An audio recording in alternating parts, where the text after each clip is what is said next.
अगर आपको डर लगता है तो ये जगह सिर्फ आपके लिए है। हर कहानी में छुपा है एक राज, हर राज के पीछे एक साया। खौफ नगरी में ऐसी ही हॉरर एनिमेटेड कहानियां मिलती हैं, तो तैयार हो जाएं हर हफ्ते एक नए खौफ के लिए। चैनल को लाइक, शेयर, सब्सक्राइब करना न भूलें और कमेंट बॉक्स में अपनी राय से आगाह जरूर करें। रात का पहला पहर था। शहर के किनारे पर खड़ी पुरानी लाइब्रेरी में सदियों पुरानी खामोशी बसी हुई थी। कभी ये जगह इल्म का मरकज हुआ करती थी, मगर अब सिर्फ धूल, मकुड़ जाले और भूली बसरी किताबों की सिसकियां बाकी थीं। चांदनी खिड़की के शीशों से टूटी फूटी रोशनी अंदर डाल रही थी। हवा का एक झोंका गुजरता तो अलमारियों के दरवाजे हिलते और कागजों की सरसराहट ऐसी लगती जैसे कोई सांस ले रहा हो। इन्हीं किताबों के दरमियान एक अलमारी थी। कहा जाता था कि उसके अंदर एक ऐसी किताब है जिसे कभी नहीं पढ़ना चाहिए।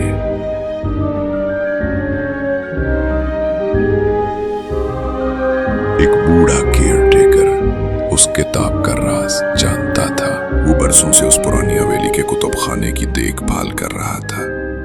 किसी को नहीं मालूम था कि अलमारी के पिछले खाने में रखी वो गर्दालूद किताब असल में क्या छुपाए हुए है। लोग उसे महज एक आम पुरानी किताब समझते थे, मगर केयरटेकर जानता था कि उसके औराक में एक ऐसी कहानी दफन है जो वक्त के साथ मिट्टी में नहीं मिली। इसी लाइब्रेरी में आज एक नौजवान आया था, अरमान, यूनिवर्सिटी का स्टूडेंट, तहकीक के शौक में, लेकिन दिल में तजस्सुस की आग लिए कमरे में मध्यम जर्द बल्ब जल रहा था, जिसकी रोशनी बार बार टिमटिमा रही थी और एक पुरानी काली किताब नीचे गिर गई। मगर आज अरमान ने फैसला कर लिया था, उस रात वो इस राज तक जरूर पहुंचेगा, चाहे उसकी कीमत कुछ भी हो।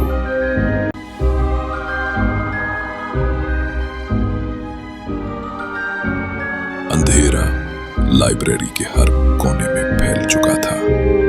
अरमान के कदमों तले फर्श चरचरा रहा था, जैसे जमीन खुद उसके कदमों का बोझ बर्दाश्त करने से डर रही हो। वो किताब अब उसके हाथ में थी, लेकिन ऐसा लग रहा था जैसे किताब उसे पकड़ चुकी हो।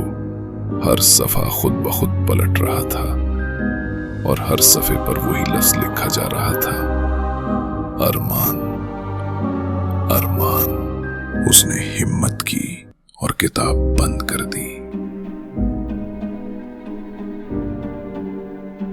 उसने सब छोड़ा और अपने अपार्टमेंट की तरफ भागा। अरमान ने कांपती हुई आवाज में कहा, समीर, यहां कुछ अजीब हो रहा है। समीर ने कहा, ओ खराफात छोड़, देखा मुझे भी। वो दोनों उस किताब का सच जानने के लिए उस रात के अंधेरे में लाइब्रेरी की तरफ रवाना हुए।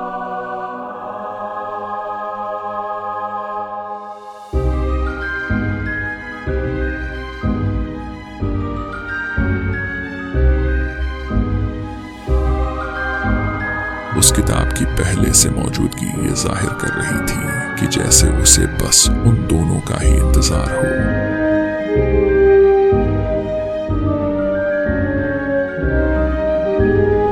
समीर ने हैरत से किताब के सफ़े पर देखा। उसके चेहरे पर दहशत जम गई। सफ़े पर अब लिखा था, समीर।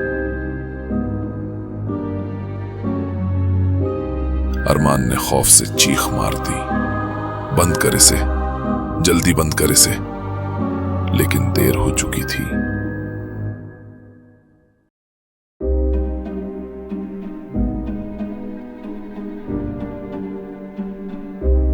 अगले दिन कॉलेज के कॉरिडोर में स्टूडेंट्स का रश लगा हुआ था और अरमान वहां पहुंचा।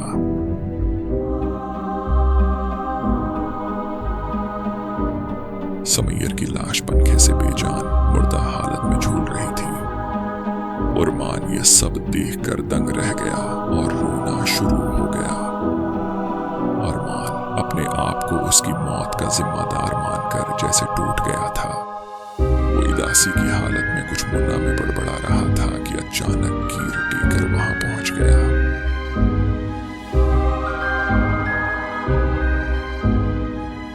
उसने गुस्से में किताब जमीन पर दे मारी और बोला, यही किताब समीर की मौत की जिम्मेदार है। उसने किताब टेबल पर रखी और सो गया, लेकिन किताब की लानत उसे अपना आप महसूस करवाती रही और उसके पीछे ऐसे पड़ी थी जैसे उसके हाथ उसे दबाकर किसी तरह मार डाले। वो अपने ख्वाब में भी इसी किताब की लानत को देख रहा था और उससे बचकर भागने की कोशिश में लगा था। अचानक वो डर कर उठ गया और खौफ उसके चेहरे पर वाज़ेह था। उस किताब की लानत का असर हर चीज पर होना शुरू हो गया था। फिर अचानक दरवाजे के बाहर वही बूढ़ा लाइब्रेरियन नजर आया।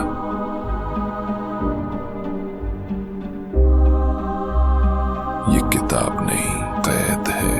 अब तू भी उसी में लिखा जा चुका है, अरमान ने कपकपाते लहजे में कहा। उसे खत्म कैसे करूं, बताओ मुझे, बूढ़ा आहिस्ता से बोला। उसका अंजाम सिर्फ मिट्टी जानती है। उसे दफन करो उस कब्रिस्तान की मिट्टी में जहां इसे लिखने वाला जादूगर दफन है। अरमान ने किताब की तरफ देखा। सफ़े अब सियाह हो चुके थे और उनमें से धुआं सा उठने लगा था।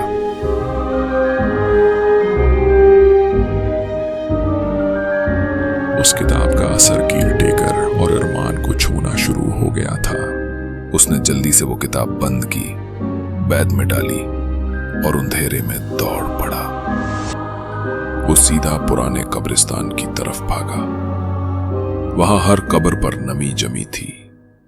दरख्तों की शाखें ऐसे हिल रही थीं जैसे कोई नामालूम ताकत उन्हें हिला रही हो।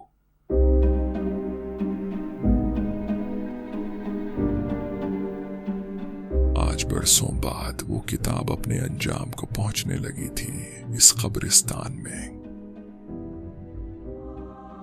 अरमान बोला, आज ये कहानी खत्म होगी।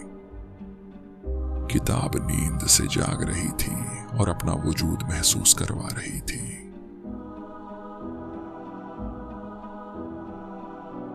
किताब तिलमिला रही थी और फिर अरमान ने किताब गुस्से में जमीन पर दे मारी। उसके सामने बस अपने दोस्त की मौत का बदला था।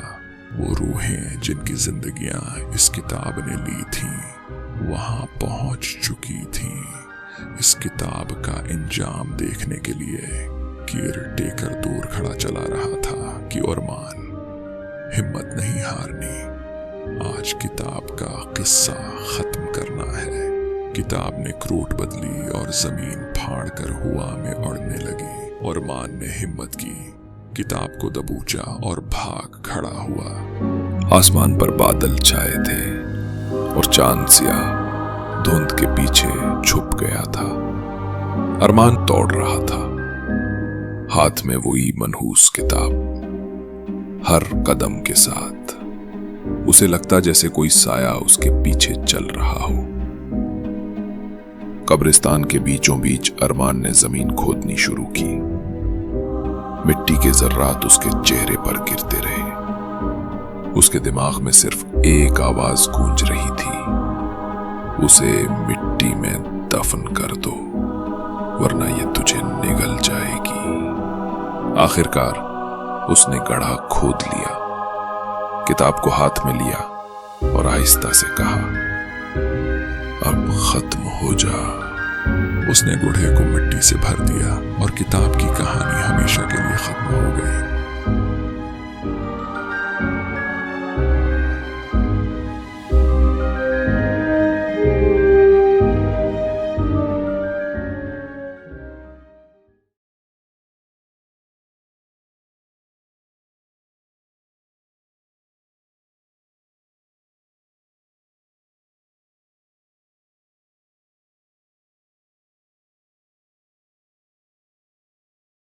अगर आपको डर लगता है तो ये जगह सिर्फ आपके लिए है।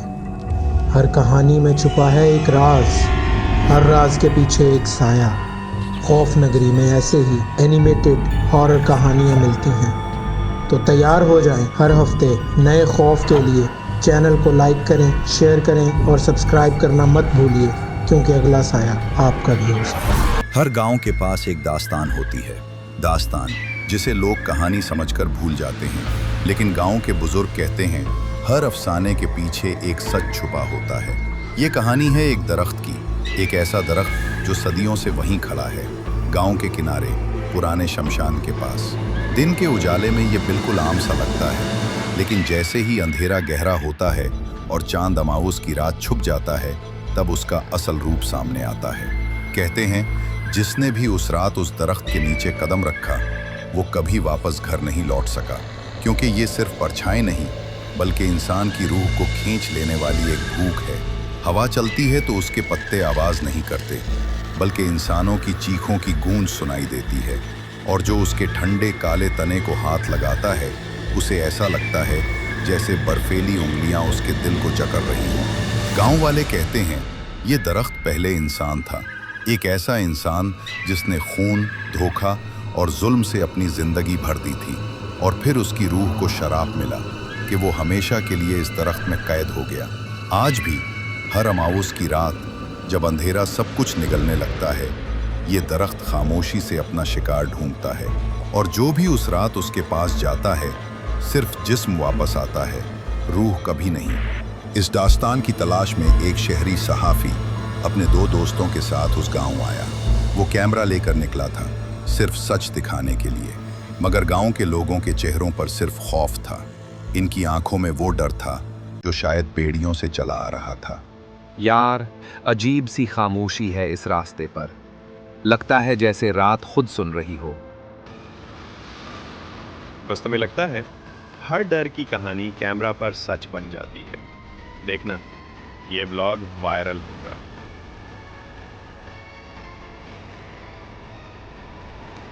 वायरल के चक्कर में कहीं हम खुद ही ना गायब हो जाएं।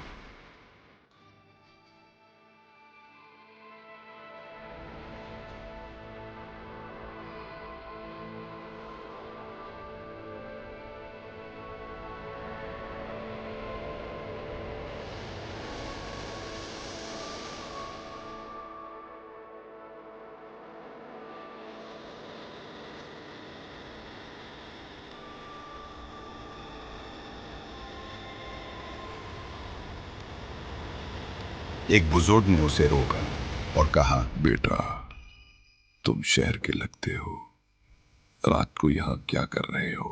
हम डॉक्यूमेंट्री बना रहे हैं, लोगों को सच दिखाना है। बेटा, अमावस की रात उस दरख्त के पास रुकना मौत को बुलाने के बराबर है। अरे यार, ये सब पुरानी कहानियां हैं, कंटेंट के लिए बिल्कुल परफेक्ट है। मैं सबको दिखाता हूँ, ये सिर्फ अंधविश्वास है, कुछ नहीं। अमावस की रात जब रोशनी मिट जाती है और अंधेरा जिंदा हो जाता है, वो लम्हा जब हवा भी सांस रोक लेती है, दरख्तों की टहनियाँ सरगोशियाँ करने लगती हैं, और ज़मीन पर चलने वाला हर साया जैसे अपनी मर्जी से हरकत करता है। ये वो रात है जब ख्वाब हकीकत बन जाते हैं, और हकीकत एक डरावने ख्वाब की सूरत इख्तियार कर लेती है। अमावस की उस घनी सियाही में हर आवाज़, हर सरसराहट, हर कदम की चाप इंसान के दिल को ऐसे जकड़ लेती है जैसे कोई अनदेखी ताकत करीब ही छुपी बैठी हो। अंधेरा सिर्फ दिखाई नहीं देता, बल्कि महसूस भी होता है, जैसे वो आपकी रूह पर काबिज हो रहा हो। और तब इंसान को एहसास होता है कि ये रात सिर्फ खामोशी की नहीं, बल्कि चीखों की रात है।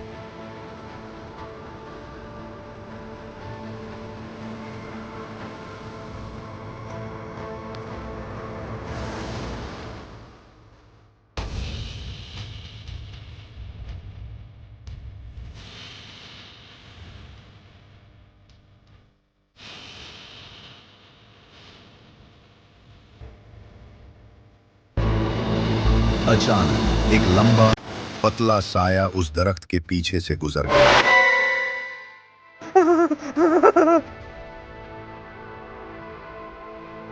भाई, तुमने देखा? कोई था वहां। रिलैक्स, हवा है। मगर अलवुजन के अगले ही लम्हे उसके दोस्त की आंखों से खून टपकने लगा और उसकी चीख ने रात का सन्नाटा चीर दिया।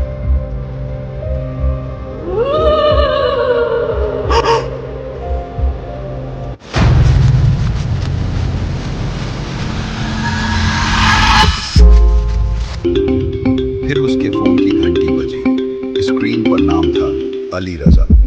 अपना ही नंबर, अपना ही नाम।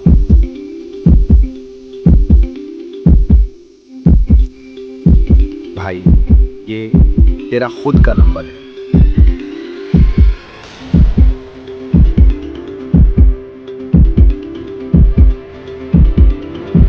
उसने कॉल उठाई और अपनी ही आवाज सुनी। हेलो। तुम यहाँ अकेले नहीं। ये क्या हो रहा है हमारे साथ?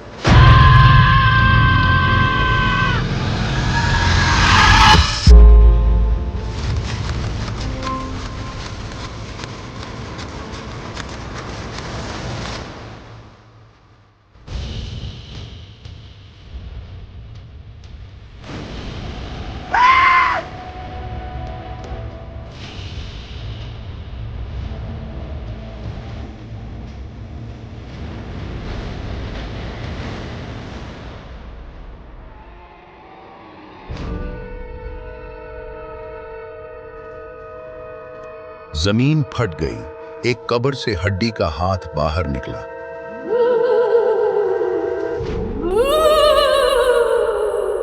चीख, हवा और फिर एक लम्हे का सन्नाटा।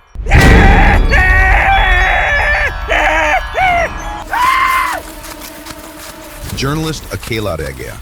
वो डर से कांप रहा था और उसने देखा दरख्त के साथ लटका इंसान, बिल्कुल उस जैसा। और वो आवाज गहरी, दर्द भरी हुई कह रही थी, तुम अब सिर्फ कहानी नहीं रहे, तुम इस दास्तान का हिस्सा बन गए हो। एक ऐसा हिस्सा जिसे वक्त मिटाना चाहे भी तो नहीं मिटा सकेगा।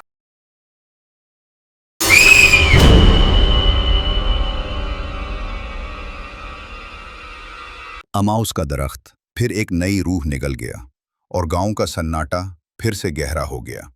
कुछ दास्तानें सिर्फ सुनने के लिए होती हैं, उन्हें आजमाना, मौत को बुलाना है। वो दरख्त आज भी खड़ा है, अपनी जड़ों में जाने कितनी लाशें दबाए हुए। इसकी टहनियों पर वक्त रुक सा गया है और हर अमावस की रात एक नई कहानी लिखी जाती है, खून और चीखों की सियाही से। अगर आपको डर लगता है तो ये जगह सिर्फ आपके लिए है। हर कहानी में छुपा है एक राज, हर राज के पीछे एक साया। खौफ नगरी में ऐसे ही एनिमेटेड हॉरर कहानियाँ मिलती हैं, तो तैयार हो जाएं हर हफ्ते नए खौफ के लिए। चैनल को लाइक करें, शेयर करें और सब्सक्राइब करना मत भूलिए, क्योंकि अगला साया आपका भी हो सकता है। रात के 2 बज चुके थे। एक पुरानी बस शहर से गांव जा रही थी। जंगल का रास्ता लंबा नहीं था, पर खामोशी में छिपा हुआ कुछ अलग था।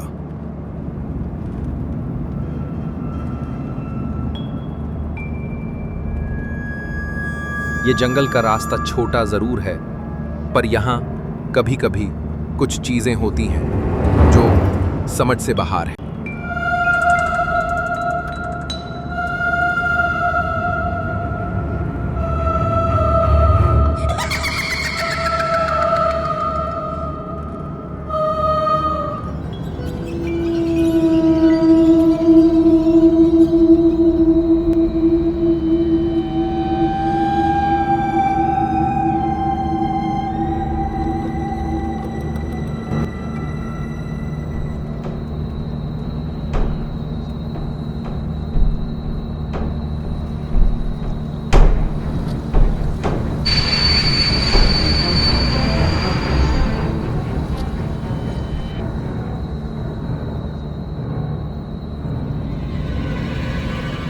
ये क्या हुआ? अरे, सामने एक आदमी खड़ा है। इस वक्त इस जगह मैं इसे बिठा लेता हूँ, पता नहीं कब से खड़ा है बेचारा।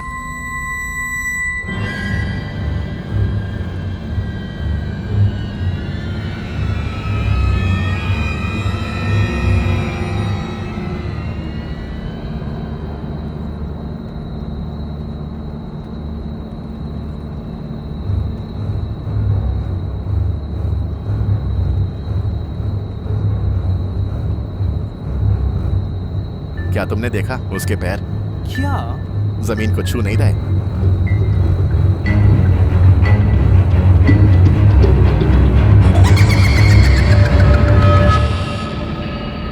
ये क्या हुआ?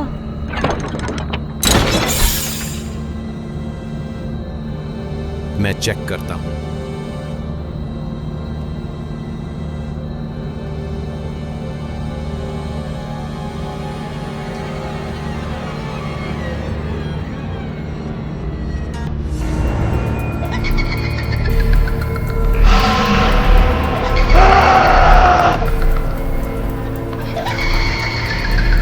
कहाँ गया ड्राइवर?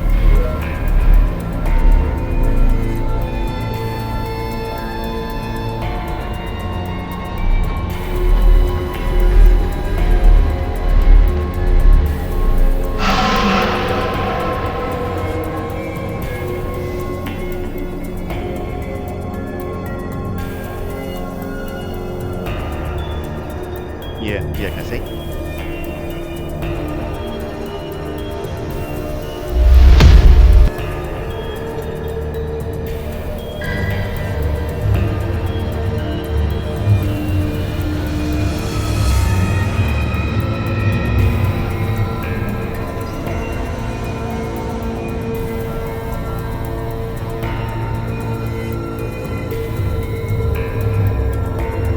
ये गाड़ी कौन चला रहा है? अब तुम लोग आखिरी मुसाफिर बन चुके।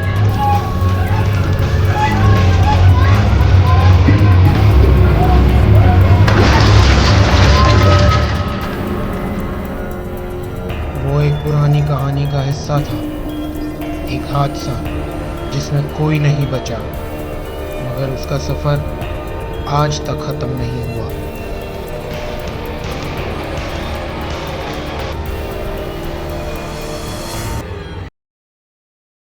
अगर आपको डर लगता है तो ये जगह सिर्फ आपके लिए है। हर कहानी में छुपा है एक राज, हर राज के पीछे एक साया। खौफ नगरी में ऐसी ही हॉरर एनिमेटेड कहानियाँ मिलती हैं, तो तैयार हो जाएं हर हफ्ते एक नए खौफ के लिए। चैनल को लाइक करें, शेयर करें और सब्सक्राइब करना मत भूलिएगा, क्योंकि अगला साया आपका भी हो सकता है। आज हम आपको ले जा रहे हैं एक ऐसे समर वेकेशन पर जहां धूप से ज़्यादा अंधेरा था और रूम 213 का राज कभी किसी ने समझा नहीं। करण और रोहन, दो कॉलेज दोस्त, अपने समर ब्रेक में शिमला घूमने आए थे। बजट कम था तो एक सस्ता सा लॉज चुना जिसका नाम था शांति लॉज।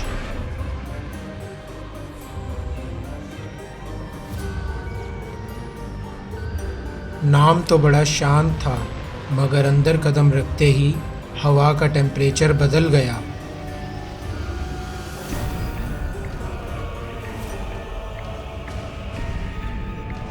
रिसेप्शन पर एक अजीब सी आंटी मिली, चेहरे पर ठंडी सी मुस्कुराहट और आंखों में ऐसी झलक जैसे सब जानती हो। उन्होंने रूम 213 की चाबी दी और उस चाबी पर एक अजीब सा बोझ महसूस हुआ।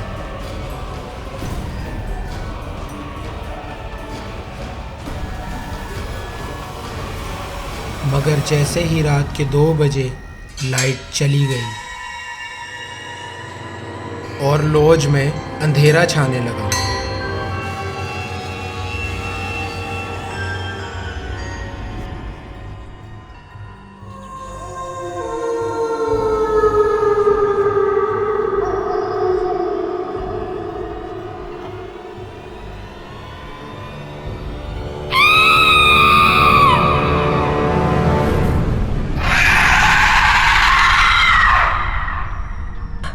दोनों रिसेप्शन की तरफ दौड़े, पर रिसेप्शन खाली था।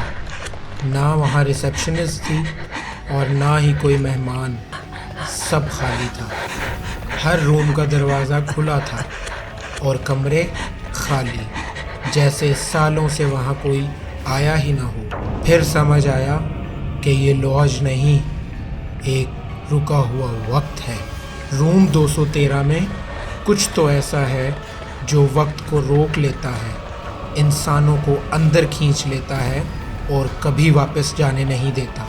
रोहन ने अपना फ़ोन निकाला, जीपीएस बंद और घड़ी की सुई रुक चुकी थी। और फिर दरवाज़ा बंद हो गया, रूम 213 का खुद ब खुद। शांति लॉज बंद हो गया है सालों पहले। आग में सब जल गया था, कोई बचा ही नहीं था। लेकिन लोग कहते हैं कुछ रूहें वहाँ आज भी रहती हैं। रूम 213 में कुछ था जो सबको ले गया। और आज भी अगर किसी सस्ती जगह रुकने का प्लान हो और रिसेप्शन पे रूम 213 मिले तो याद रखना, कुछ कमरे सिर्फ इंसानों के लिए नहीं होते। कुछ कमरे यादों में फंसे हुए वक्त के लिए होते हैं, और जो उस वक्त में घुस गया वो कभी लौट कर वापस नहीं आया।